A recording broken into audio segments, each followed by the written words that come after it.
Namaskar.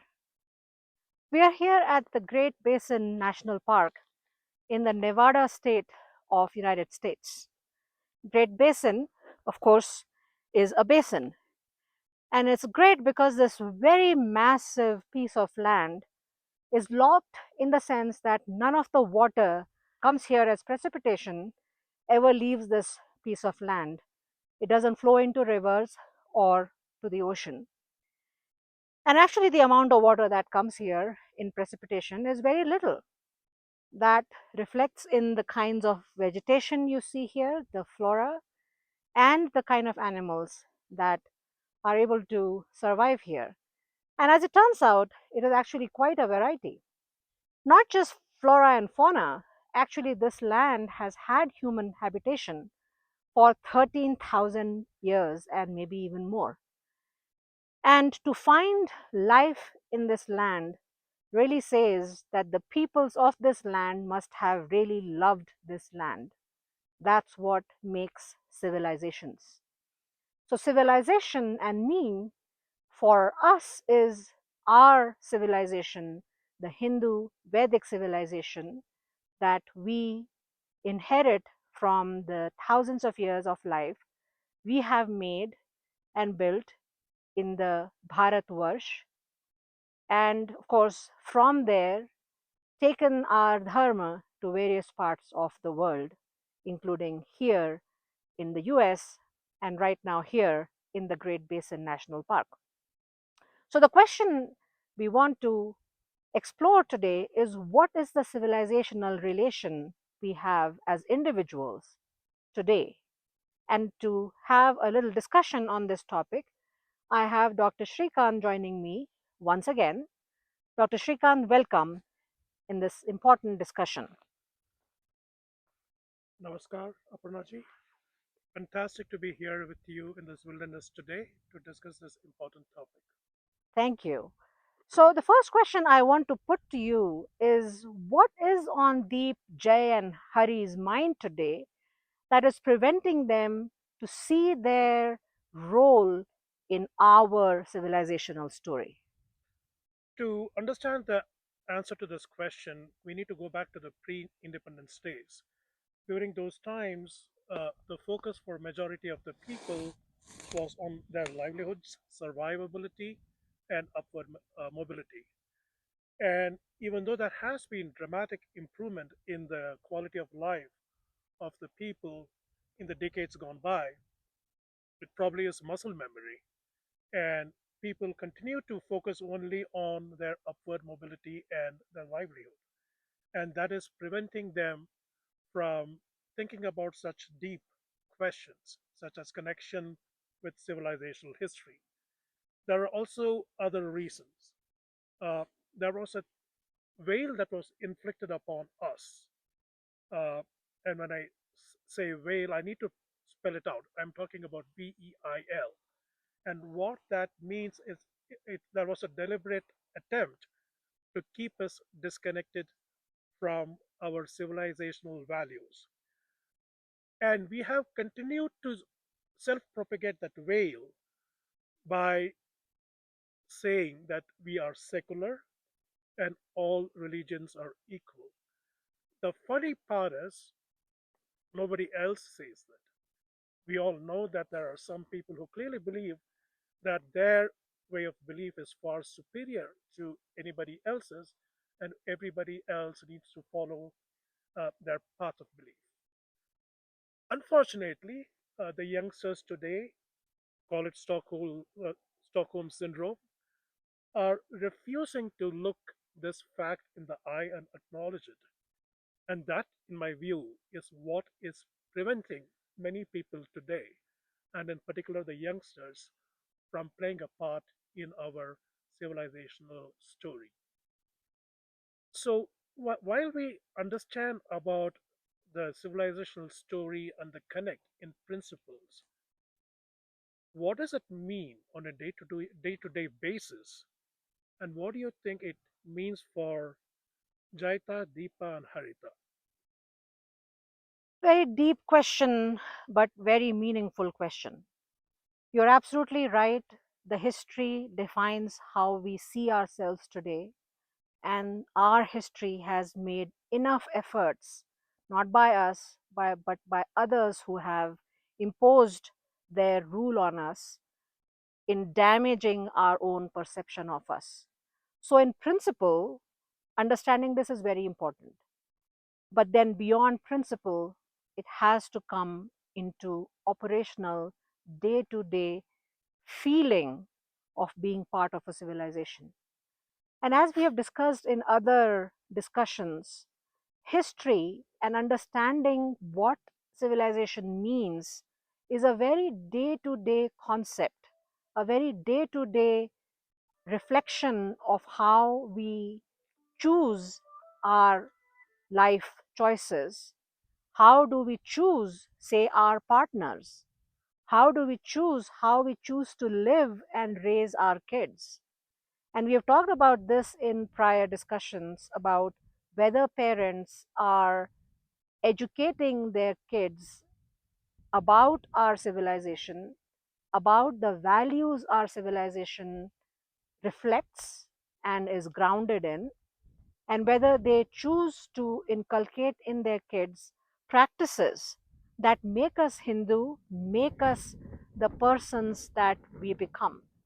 And then the most important thing is how these values are transmitted generation to generation. Civilizational identity is something we really need to feel in our heart.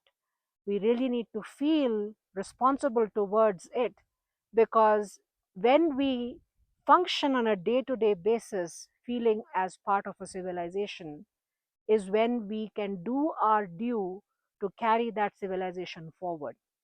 And the fact is that our ancestors, all our fathers and forefathers, have registered the part of civilization they belong to, and they have made it a priority to live their days and lives by being part of that civilization and practices it meant, behaviors, values, and choices it meant, which is why it was passed through, and we are now the owner of that beautiful civilizational frame that we have inherited, but we are also now responsible to pass it on.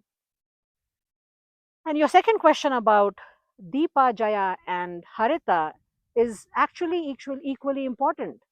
I'm going to give this a different tone because you mentioned veil. Veil in Hindi can be parda. So the point here is, what does our civilizational value imply for women? Women who are the primary responsibility bearer of bringing the next generation of members of a civilizational society and raising them with the right values, including the knowledge the women bear and bring to the next generations is key to the civilizational integrity and longevity. So while this parda type of practices were adopted for securing our women folk, making our women folk safe and away from the invaders' eyes, that veil physically must be removed. And the women folk of our families, our communities, must now arise and be part of integral and core and forefront part of civilizational story advancement. So, every way that we know our ancestors, women in our ancestors, rishikas, and great scholars who were women, and warriors who were women in every walk of life, they delivered their due and their responsibility as being part of the bearer of the civilization. And that's the role Deepa, Jaya, and Harita must play just as much as Deep, Jay, and Hari must. So, my question now is a little bit moved on into thinking about, given the thoughts we have exchanged so far, how tenable do you think is this view of Hindu Dharma is my personal relationship to God? How tenable is this viewpoint? In my view, it is completely untenable. I've heard a lot of my friends say that to me, that Hinduism is essentially their personal relationship with God. When they say this, I'm most of the times bewildered, but also extremely disappointed because what they are failing to do is they're failing to acknowledge the sacrifices of so many of our great ancestors who played a very important role in ensuring that we have the freedom today to say that Hinduism is our personal relationship with God. And they did that by sacrificing their lives. And anyone who says that Hinduism is all about their personal relationship with their God is completely disregarding the sacrifices made by our ancestors. And I think I have to call it for what it is. And I think it is nothing but selfishness, maybe a little bit of laziness, but it's mostly selfishness. The challenge here is, if we are going to say that Hinduism is about our personal relationship with God, and we are not going to do anything to protect our civilizational values, how are we going to pass that freedom that was given to us on a platter to our children, to our future generation? We are not going to give them an opportunity to say exactly the same thing that many people are saying today, that Hinduism is nothing but their personal relationship with God. It is not. Hinduism is primarily about defending our civilizational values. Now, if we look at the whole question in an altruistic way, I would say that people haven't understand the essence of the phrase personal relationship with God, because it is half baked and incomplete understanding. And the it actually means that you'll have to serve your society, you'll have to protect your society, you'll have to defend your civilizational values. By doing that, you essentially are serving and saving your society. So if you're just going to say, it is nothing about your personal relationship with God, in my view, I think that is not done. I think it's completely untenable. And I think that is a mindset that we need to change amongst many people today, because I hear too many people saying this. So let me flip the same question to you. What do you think about its tenability? You have made some very excellent points, and this whole topic of civilization and me is really anchored on how do we individually perceive and conceive and propagate our own Hindu values and practices. And in the sense of whether we are selfish and narrow minded in looking at what Hinduism can mean to us, it also relates to the whale concept and issue and Stockholm syndrome issue that you mentioned. These are all very connected issues. I want to point to the fact that Hindu construct, Hindu literature, Hindu philosophy has never seen life of an individual just as an individual, which is why we have so many gurus. Why do we have so many gurus? And they've always been Shankaracharya and so many more in all times gurus who have made their life's mission to arouse that genuine sense and understanding of what Hindu values must be. And that also brings the whole point that we raised earlier about civilization and each of us being a link in the chain of how civilizational authority and continuity can be maintained.